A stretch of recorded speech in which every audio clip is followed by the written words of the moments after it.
Assalamualaikum warahmatullahi wabarakatuh. Hai anak-anak, apa kabar semuanya? Nah, sebelum kita memulai pelajaran hari ini, jangan lupa mengisi daftar hadir di link yang sudah Ibu kirimkan di grup WhatsApp kelas kita ya. Pertemuan kita pada kali ini kita akan membahas materi fabel. Tujuan pembelajaran kita yaitu memahami dan mengidentifikasi informasi struktur dan kebahasaan teks fabel yang dibaca dan didengar.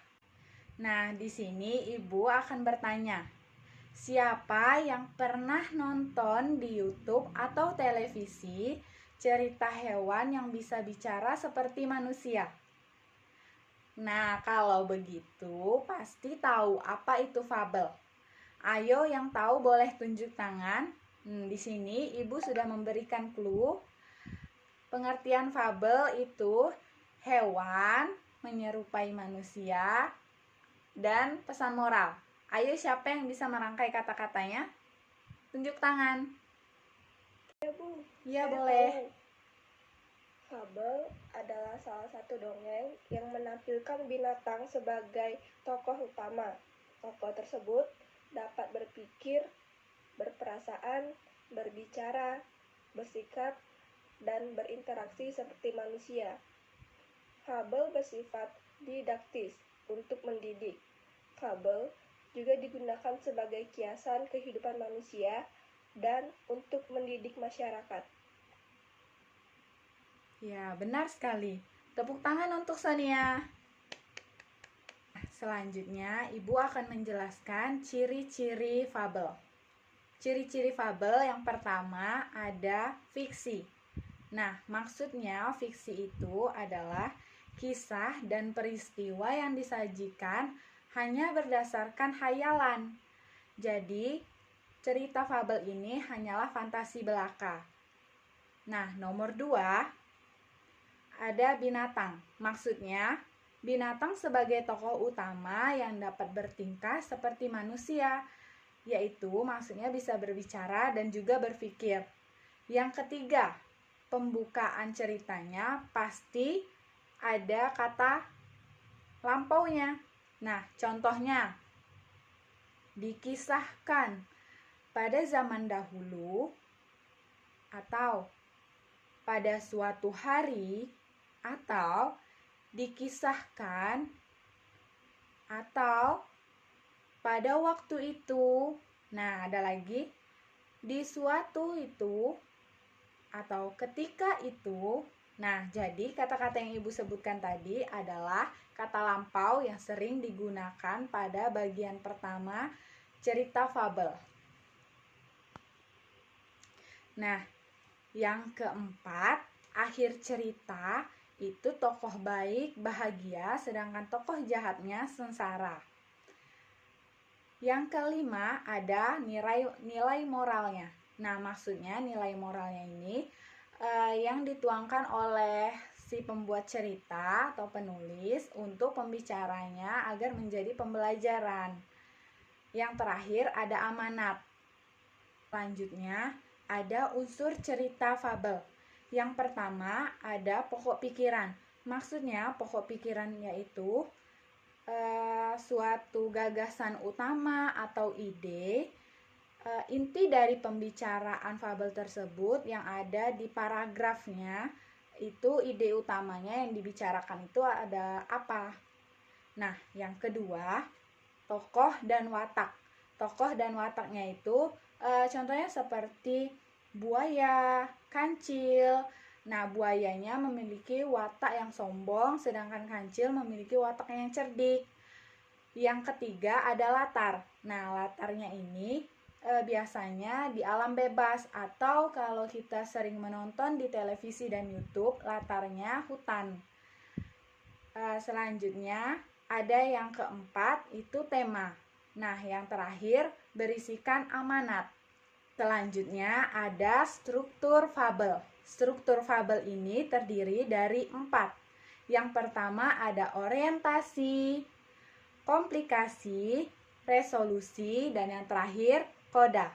Nah, kalau orientasi itu adalah kalimat yang terdapat pada awal cerita yang fungsinya untuk pengenalan waktu, tempat, dan juga karakter.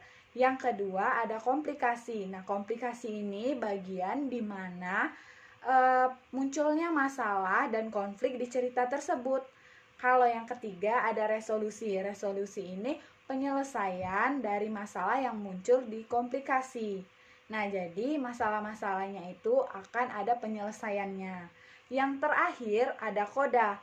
Koda ini pesan yang terkandung atau pesan moral dari pengarang. Tidak semua pengarang ya menyantumkan koda pada ceritanya. Jadi pesan moralnya juga bisa kita petik sendiri, kita ambil pembelajarannya sendiri, bagaimana kita bisa menyimak cerita fabel tersebut dan kita mengambil amanatnya. Nah, selanjutnya Ibu akan menayangkan video fabel yang berjudul Semut dan Kepompong. Kalian simak ya videonya, nanti Ibu akan tanyakan kalian satu-satu mengenai ciri-ciri dan strukturnya. Pada suatu hari, di dalam sebuah hutan yang dihuni oleh banyak berbagai jenis hewan, datanglah badai yang sangat dahsyat melanda hutan tersebut. Badai datang secara tiba-tiba, sehingga membuat panik para hewan penghuni hutan. Semua hewan berlari ketakutan, berusaha menyelamatkan diri dan menghindari dari badai yang datang.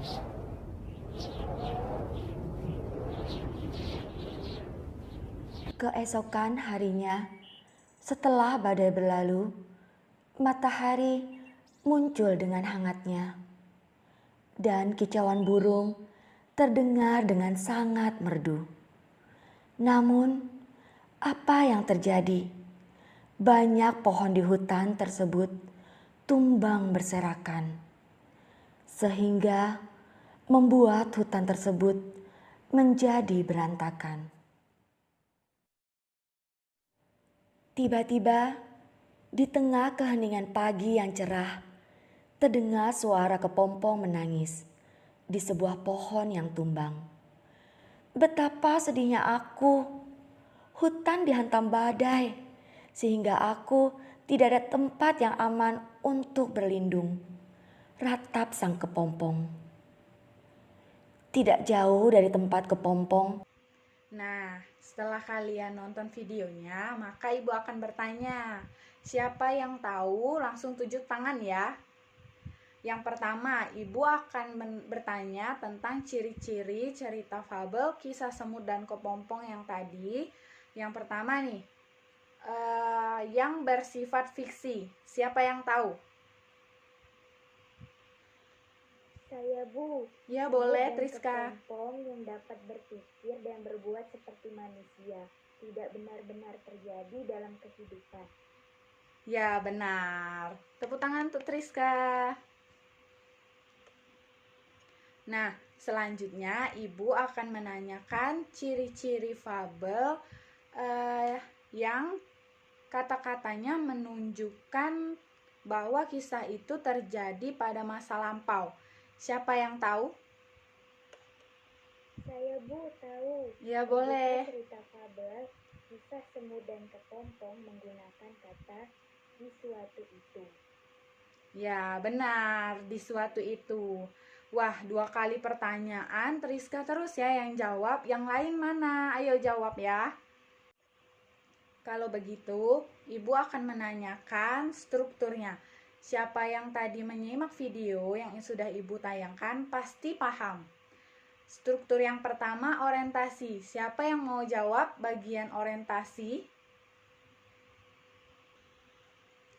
Saya, Bu, saya. Iya, boleh Meta. Orientasinya dimulai dari dikisahkan pada suatu hari yang cerah, ada seekor semut berjalan-jalan di taman, sampai kalimat binatang-binatang yang berada di taman itu.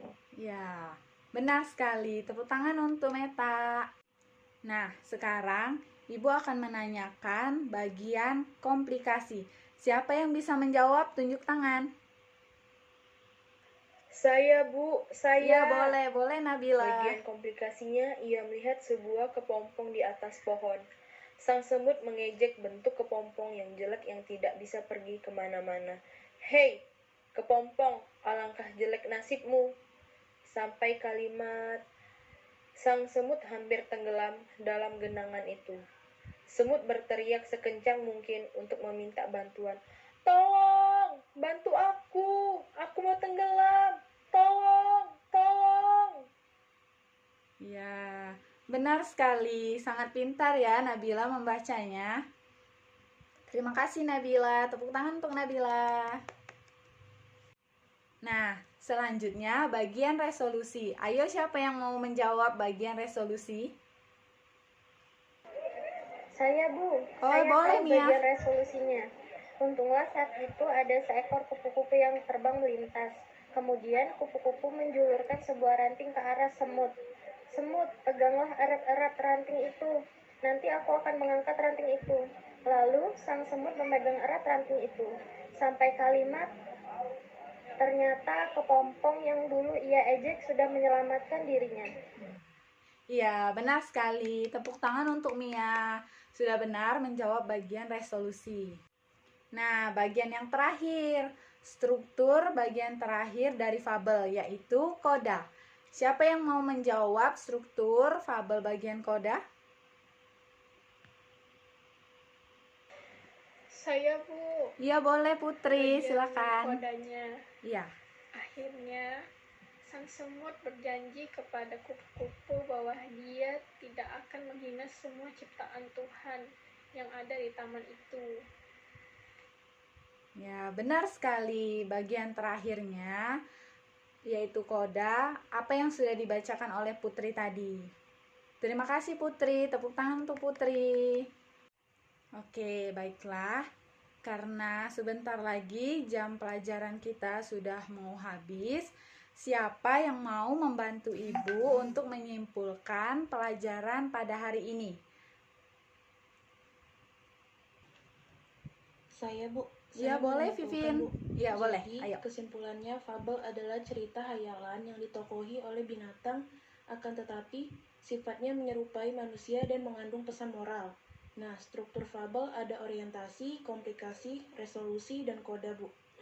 Ya, terima kasih Vivin sudah membantu Ibu menyimpulkan hasil belajar pada hari ini. Ya, itulah tadi diskusi kita pada hari ini. Jangan lupa mengerjakan tugas yang Ibu berikan di grup WhatsApp kelas kita ya. Jika ada yang belum mengerti atau yang ingin dipertanyakan, silahkan tanya di grup WhatsApp. Terima kasih untuk anak-anak Ibu yang sudah mengikuti pembelajaran hari ini dengan antusias. Nah, Ibu akhiri pertemuan kita pada hari ini. Sampai jumpa di pertemuan selanjutnya. Ibu ucapkan wassalamualaikum warahmatullahi wabarakatuh.